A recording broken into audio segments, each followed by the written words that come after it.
তো হে এভরিওয়ান, আজকে অন্যরকম একটা ব্লগ নিয়ে চলে এলাম। আজকে আপনাদের সাথে একটা রেসিপি শেয়ার করছি, সেটা হচ্ছে খুব সুস্বাদু মোগলাই পরোটা। খুব চটজলদি বাড়িতে কিভাবে তৈরি করা যায় সহজভাবে, সেটাই আপনার সাথে আজকে আমি শেয়ার করব। আর তার সাথে সাথে আলুর যে তরকারিটা হয় স্পেশালি, তো সেটাও আপনার সাথে আজকে আমি শেয়ার করব। তাহলে চলুন শুরু করা যাক। তো আলুর তরকারি তৈরি করার জন্য আমি একটা কড়া নিয়ে নিয়েছি, তার মধ্যে একটু তেল দিয়ে দিয়েছি, সাদা তেল।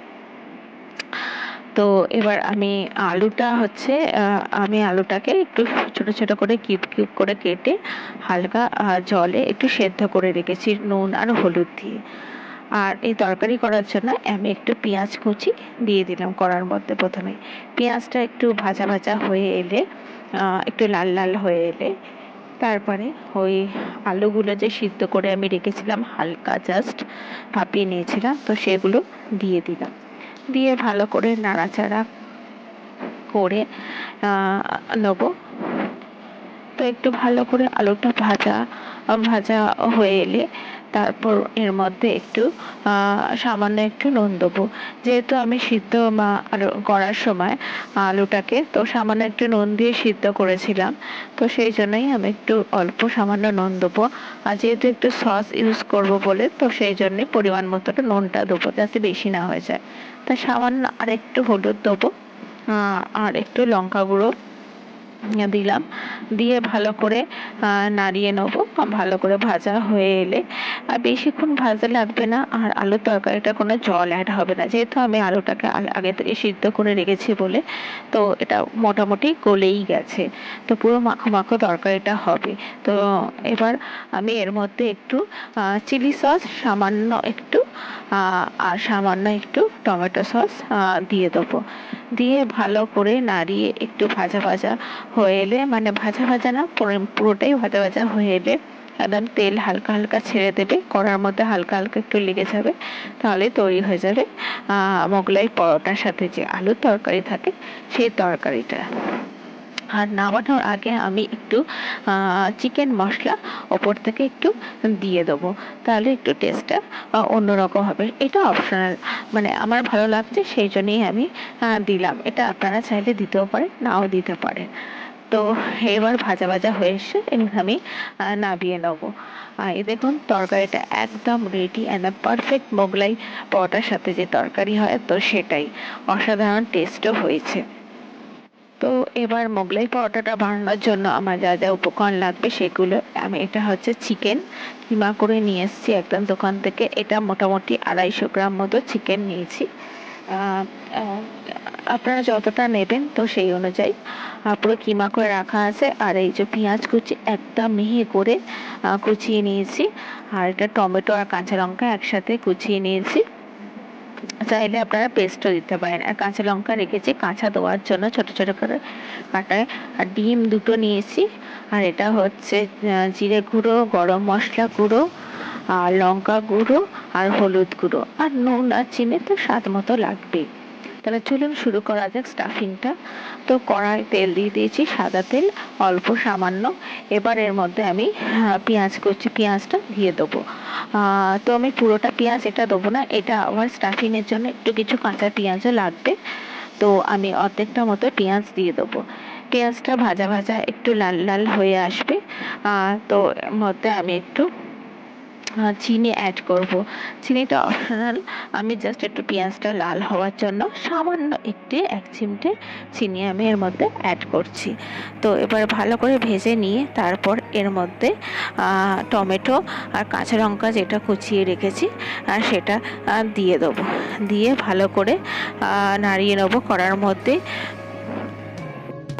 পেঁয়াজ আর টমেটোর এটা ভালো করে ভাজা হয়ে এলে তারপর এর মধ্যে আমি একটু বেশ লাল লাল ভালোভাবে ভাজা হয়ে এলে তারপর এর মধ্যে আমি চিকেনটা অ্যাড করে দেবো।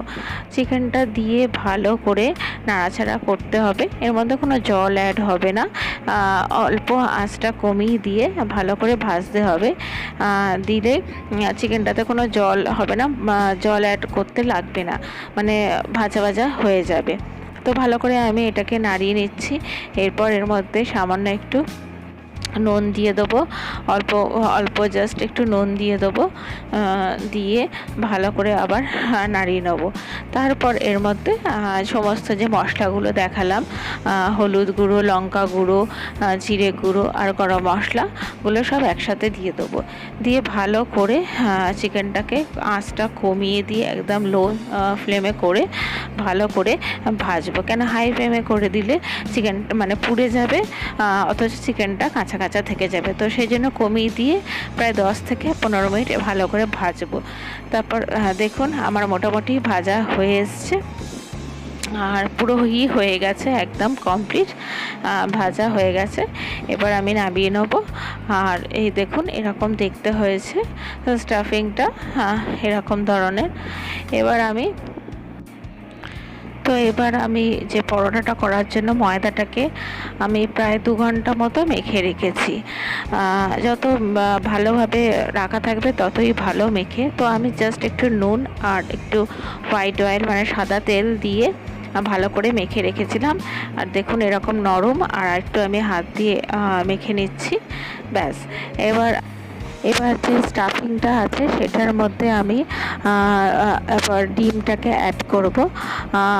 প্রথমে 2টো ডিম আমি এই স্টাফিংটার মধ্যে দিয়ে দিচ্ছি, কাঁচা ডিমই একদম একটুখানি নাড়িয়ে নিয়ে দিয়ে দিলাম স্টাফিংটার মধ্যে।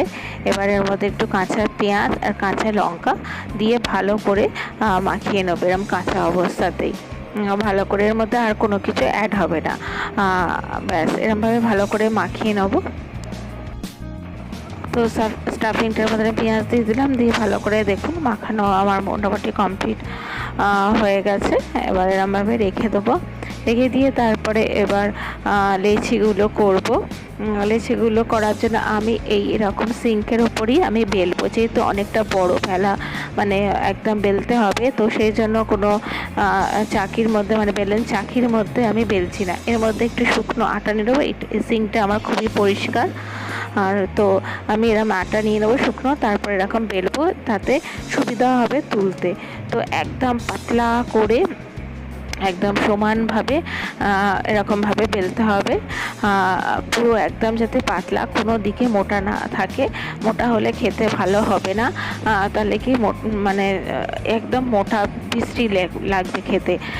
তো সেই জন্য একদম ধারগুলো একদম পাতলা করে বেলে নিতে হবে, যতটা পারবে ততটা, মানে একদম লম্বা করে পাতলা যাতে হয়, তাতে কি খেতেও টেস্ট হয়। তাই এর মধ্যে এবার আমি স্টাফিংটা দেবো। এই যে স্টাফিংটা এরমভাবে প্রথমে চামচে করে নিয়ে দিয়ে চারদিকটা এবার আমি একটুখানি চামচের সাহায্যে চারদিকে একটুখানি খেলিয়ে নেবো। দিয়ে এবার এই পরোটার যে চারদিকটা আমি মুড়ে দেবো আস্তে আস্তে, যাতে কোনোভাবে কোনো দিক দিয়ে না স্টাফিংটা বেরিয়ে যায়। জাস্ট এরকমভাবে আস্তে আস্তে আমি মুড়ে নেবো। কোনো এর মধ্যে জল বা কোনো কিছু দিয়ে মুড়তে হবে না, জাস্ট এমনিভাবেই এরমভাবে মুড়ে দিলেই মুড়ে যাবে। এবার আপনারা যদি মনে হয় তো সামান্য একটু হাতে জল নিয়ে মুড়তে পারেন। তো দেখুন এরকমভাবে আমি মুড়ে নিয়েছি চারদিকটা, একদম মুড়ে নিয়েছি। এবার আমি কড়ার মধ্যে তেল দেবো, এটা একটু ডিপ ফ্রাই হবে তো একটু বেশি তেল লাগবে। কড়ার মধ্যে তেল দিয়ে দিলাম। তেলটা গরম হয়ে এলে মোটামুটি গরম হয়ে এসছে তেলটা, এবার গরম হয়ে এসছে, আমি এবার এর মধ্যে পরোটাটা মানে মোগলাইটা দিয়ে দিলাম। এবার একদম কম আঁচ করে মানে ফ্লেমটাকে একদম সিমে করে একদম ভাজতে হবে, কেন হাই ফ্লেমে করলে ভাজলে পরোটার বাইরের দিকটাই খালি ভাজা হয়ে যাবে, ভিতরে যে স্টাফিংটা দিয়েছি সেটা তাহলে কোনো দিক দিয়ে কুক হবে না। মানে যেহেতু ডিমটা কাঁচা দেওয়া আছে সেটাও কুক হয়ে যাবে কম একদম ফ্লেমে ভাজলে। তো দেখুন আমি একদম কমিয়ে দিয়েছি, দিয়ে এবার এদিকটাকে আমি উল্টে নিয়েছি, নিয়ে দেখুন এরকম ধরনের দেখতে হয়েছে, খুব সুন্দর আর খুব মচমচে হয় খেতে। তো আমি এভাবে সবকটা মোগলাই পরোটা ভেজে নেবো।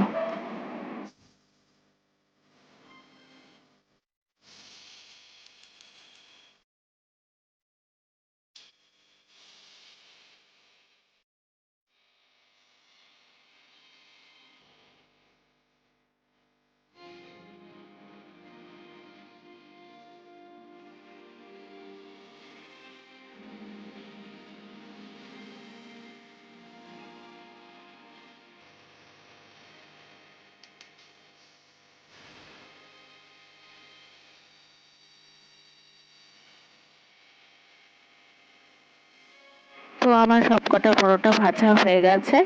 তো এই দেখুন আমি সমস্ত প্লেটে বার করে নিয়েছি খাওয়ার জন্য। তো এরমভাবে ছুরি দিয়ে কেটে নিতে হবে, তাহলে কি খেতে সুবিধা হবে। খুব সফটলি কেটে কাটা হয়ে গেছে। এবার সস, কাসুন্দি আর স্যালাড, পেঁয়াজ আর শসা তো আছেই, দিয়ে পরিবেশন করলেই তো tasty tasty Mughlai paratha ready হয়ে গেছে খাওয়ার জন্য। তো আজকের এই রেসিপিটা যদি ভালো লেগে থাকে তো অবশ্যই লাইক করতে ভুলবেন না, কমেন্ট করে জানাবেন কেমন লাগলো। আর যে নিউ ফ্রেন্ডরা দেখছেন আমার চ্যানেলটাকে সাবস্ক্রাইব করে বেল বাটনটা ক্লিক করে অল করে দেবেন, তাহলে আমি ভিডিও ছাড়ার সাথে সাথে আপনারা নোটিফিকেশনগুলো পেয়ে যাবেন। আর যে পুরনো বন্ধুরা আমার সাথে আছেন, আমার সাথে থাকার জন্য অসংখ্য ধন্যবাদ। আবার আমি একটা নতুন সুন্দর অন্যরকম ব্লগ নিয়ে হাজির হব।